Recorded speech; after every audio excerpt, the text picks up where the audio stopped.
Zombie Apocalypse Chapter 7, Dream Sequence 2 Delta at Bunker Charlie, Episode 1, 17 May 2021. They had acquired the unknown virus, were enraged, violent, mindless zombies filled with savagery. Whatever had happened to them, whether they were byproducts of a biohazard experiment gone wrong or they had breathed in too much toxic air, had caused them to kill and devour any living thing they came across, including humans. We designated them as afflicted things. These afflicted things commonly bit and tore into the flesh of their victims. Usually once afflicted things had gotten their blade-sharp teeth into their victims, there wasn't much left. Afflicted things avoided human intestines. I wondered, were these the same creatures responsible for the carnage at Bunker Charlie? We were to clear out an airport that was infested with them, a major campaign spearheaded by the bigwigs at UN headquarters code-named Wipe 'em Clean. I was attached to a squad of 6 medics and RWO combat soldiers who functioned as guards. My partner, a guy from Hong Kong, standing 7 feet 3 inches and weighing 290 pounds, total muscle, was Leung Chi-chung, a former member of Hong Kong SWAT. He wanted us to call him the Red Communist Chinese Killer, but we called him HK Guy instead. HK Guy had geared himself up for combat, intending to survive the zombie apocalypse. He carried a shotgun, a Special Ops AR-15, and 3 sidearms. He had far more combat experience than L. For that reason, I followed his lead. 3 combat squads went into the entrance of Terminal 1 to clear out the afflicted things. A host of other squads had been tasked with clearing out other parts of the airport. The UNHQ bigwigs wanted Incheon International Airport in Seoul cleared of afflicted things so that airport could function once again.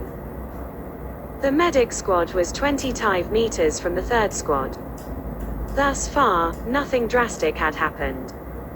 The lead medic's radio was filled with shouts and screams, accompanied by a horrible uproar of agony and distress. Firefights erupted as all the other squads cleared every part of the airport. It sounded as if our guys were taking some heavy hits. Repeated requests for immediate evacuation and medical assistance were heard from almost every other squad clearing the airport, accompanied by pandemonium amid the firefights. All 6 medics were veterans of this type of conflict. The screaming didn't affect them. Their backpacks were twice their body weight. Each carried a sidearm M9. HK Guy was in front, the 6 medics were in the middle, and I was covering the rear. The leader of the 3rd squad spoke into the radio, "Doinga check with the lead medic." "Doc, radio check." The lead medic responded, 25 meters behind, all go. Suddenly, loud firefighting erupted, so communication with that person went out. The lead medic warned others with her stare. HK Guy checked the tracking device to ensure that we weren't farther than 25 meters behind the last combat squad. He said, "We're at 26 meters. Follow me." We turned a corner, where HK Guy paused with his weapon pointed forward. The firefights continued. The afflicted things screamed when the bullets ripped them apart. The leader of the 1st squad placed a distress call to all medics. The lead medic said, "On our way." With HK Guy at the front, we rushed over there, running past the 3rd and 2nd squads, who were maintaining their defensive positions. None of them needed medical attention at the time. At the next corner, the entrance to the hallway, body parts of the afflicted things littered the ground, along with acid blood.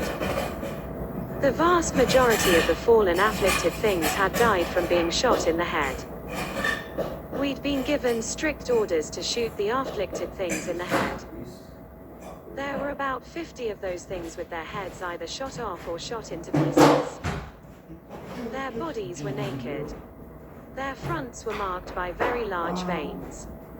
Between that and the bullet holes, it was hard not to vomit. The afflicted thing's thick blood was also abnormal. extremely dark red and thick like glue, accompanied by the strong acidic smells of some unknown chemical. I was almost sure that these afflicted things and the other afflicted things were the end product of some biohazardous experiment gone amok, or else an experiment that had yielded favorable results to the North Korean mad scientists, as they had hoped. Either way, the 3 combat squads, among others, had been mandated to kill on sites without fail. To be bitten by one of the afflicted things was a guaranteed death. We reached the first squad. One of the soldiers had been bitten in the neck with a large chunk of flesh missing, exposing the veins and fatty tissue. Those who were helping the soldier were extra careful not to touch her blood. The lead medic evaluated the soldier, then told everyone to get back. The soldier was dead, yet her body was twitching in every which direction. The lead medic signaled for HK Guy to shoot her in the head. The very moment HK Guy raised his shotgun to proceed, the leader of the first squad tackled him. The two began wrestling with the others watching. Both got back on their feet. The leader of the first squad yelled, "You're not shooting her head off." HK Guy pushed his opponent against a wall, wagging his finger in his face. The height of the first squad leader was about 5 feet 6 inches, and HK Guy was well over 7 feet 5 inches. Once the shorter guy realized that it would be useless to try to fight against his foe, he pulled out his sidearm and pointed it directly at HK Guy's face. The lead medic yelled, "Take your weapon away from his face, or you'll face court-martial." The leader of the first squad used his left hand to take out his second sidearm, which he pointed directly at the lead medic's head. Everyone else stood still and watched. He yelled, "Let's see how you like having your head shot off." The lead medic yelled, "This type of offense will get you hanged." "I don't care," he responded. "No one's going to shoot one of my soldiers' heads off." The lead medic yelled, "Stand down." The leader of the first squad fired one shot above the lead medic's head.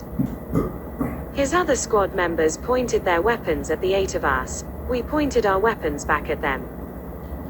Had an accidental discharge happened with one side, assuming that the other side had fired first, it would mean a bloodbath. The second and third squads rushed over at the sound of a gunshot. Both squads froze in their tracks with their weapons down. The leader of the second squad yelled, "We're not each other's enemy. Those things are the enemy. All 19 of you, stand down."